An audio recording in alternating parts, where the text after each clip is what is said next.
It's past panic time for the Sixers. Keep in mind, Sel, these Sixers could be down 3-2 just as easily as they are currently up 3-2. Embiid hits that miraculous overtime three-pointer and sealed that deal.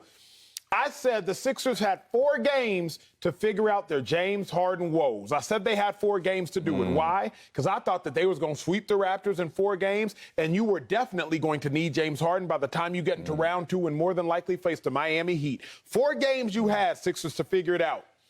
You ain't figured it out in 4 games, and now you brought a problem because now you're going into Game 6, going into Game 7 more than likely. Sixers got an issue, Sel, because as you look at it, and you know we learned about the slope-intercept form back in high school, so when I can use it, I try. Look at the Sixers' point differentiation over the course of this series. You win by 20. You win by, 15? Then you win by 3. Then you lose by 8. Then you lose by 15.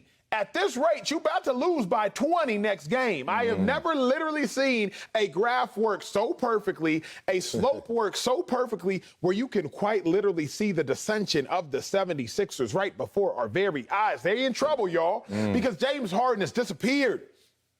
And the Sixers did not sign up to be a one-headed monster led exclusively by Joel Embiid. That's not why they traded Ben Simmons after all them struggles. They thought they were getting a NBA scoring type of leader in James Harden, and instead they've got nothing. A dude averaging 18 points per game in 40 minutes. The third leading scorer barely on this 76er squad. Without James Harden playing like the James Harden we have all grown to know and at least have an affinity for as an offensive proficient playmaker, Sixers to me don't really have a chance. Oof, they don't have a chance. So the series over? You think? No. Okay, they're already up 3-2. They're already up 2. So all you got to do is really steal a game. Maybe the Raptors are off. But I was saying that the Sixers could go to Eastern Conference Finals. Oh, all that. Just last week. Because I thought they was going to sweep the Raptors and figure it out. Here's the thing. They're not at panic mode yet. They're that step before panicking, the frightened state, the alert state, hairs raised state. And everyone's been there before. Now, what do you do now? I'm going to remind you guys about the doubt birds. Doubt birds exist because we all have doubts. What I think confidence is just a management of doubt. Your confidence is just like, okay, I know what to do with my doubt. I know how to exercise my doubt. I know how to energize my doubts to something positive. But there are doubt birds if you're on the Philadelphia 76ers. Here's one doubt bird. James Harden.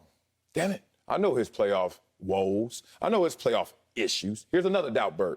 Doc Rivers. Okay, I know Doc Rivers has lost more 3-1 series than any other coach in NBA history. Yeah, I do. I know he's lost more in Game 7s than any other coach in NBA history. So let's be careful here. Now, here's the one thing about doubt birds, because they're fleeting. They don't like to fly long. Notice about your doubts. They come in, they go away. They like to land. And right now, they are flying. And they're looking at Joel Embiid. You notice Joel Embiid saying, yeah, he need to be aggressive.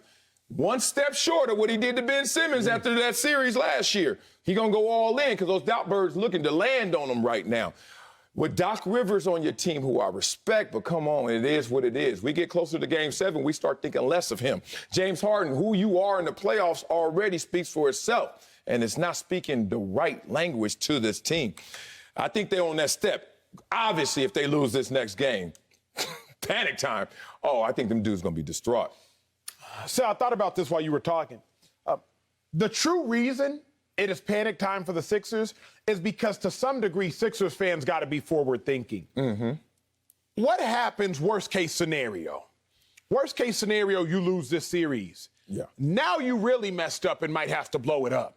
And we were just talking about y'all having the best guard big man combination since Kobe and Shaq. But if you lose this series and Joel Embiid goes through a season relatively healthy, Joel Embiid plays the best season of his illustrious career, and you bring in James Harden and still can't get it done, now if I'm Embiid, how you think I feel? Now if I'm Sixers management, I want to blow the whole thing up for this reason. If Embiid plays at an MVP level and he can't win with James Harden, get Harden up out of here. I'm not going to sit here and let Harden waste another good year of Embiid's life, another healthy year of Embiid's life. So it's panic time not just because of the here and now. not just because of Game 6 in Toronto, if I'm mistaken. It's panic time because of the implications of what it might mean for tomorrow. It's one thing to lose a series, and it's all good. We run it back. Pelicans lose to the Suns, ain't nobody sweating nothing. Go into next year, bring CJ, bring Ingram, it's all good. But if these Sixers lose to the Raptors, these maligned Raptors, now you really have to take drastic and dramatic action. For that reason, you got to panic. Oh, yeah, if you lose, it's a wrap. You got to blow it up. Now, you blow that up, James Harden got to go. Let me tell you why. And you've been here before. You ever work with somebody, you ever ball with somebody, and already in your head, you've made up your mind. Regardless of the results, you know that this person is not totally committed to it, even if we win it all. You know this person is not exactly who you want to roll with consistently, no matter what the results are. I think they're already there with Embiid and James Harden. Only saving grace for James Harden right now is, hey, you wasn't with us the entire year, so maybe this is contributing to some of these playoff issues. But then you were sputtering down the end of the regular season. So is it a playoff issue once again, or is it the regular season? Oh, no, it could be he's not in perfect shape. What? Going back to what Kevin Durant said about him earlier in the year. The dude is not committed. He thought it was fat shaming in part and got in his feelings instead of realizing, dog, when you talk about Embiid, when you talk about Durant, when you talk about that level, them dudes don't want to hear no excuses. They want you to come ready and show up and show out. That said, I think Embiid in his head already is like, this ain't it. This is the path of most resistance, not least resistance. I'm going with a guy who's supposed to be bona fide. And everywhere he goes of late, there's another excuse. There's another meltdown. There's another letdown. So Embiid, to me, he going to ride through this. But this is crazy.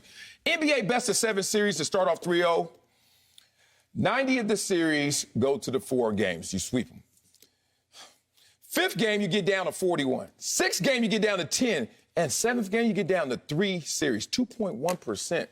Are you kidding me? We already down to 6.9, 10 series. We lose this game. We in a game 7 with Doc Rivers. We put ourselves from sweeping the team to now we in a 2.1% chance. What the hell just happened here? With James Harden, where you don't know where he is, you can't nail him down in terms of commitment. I think in Embiid, in his head, it's already a wrap, no matter even if they go out there and beat those Raptors.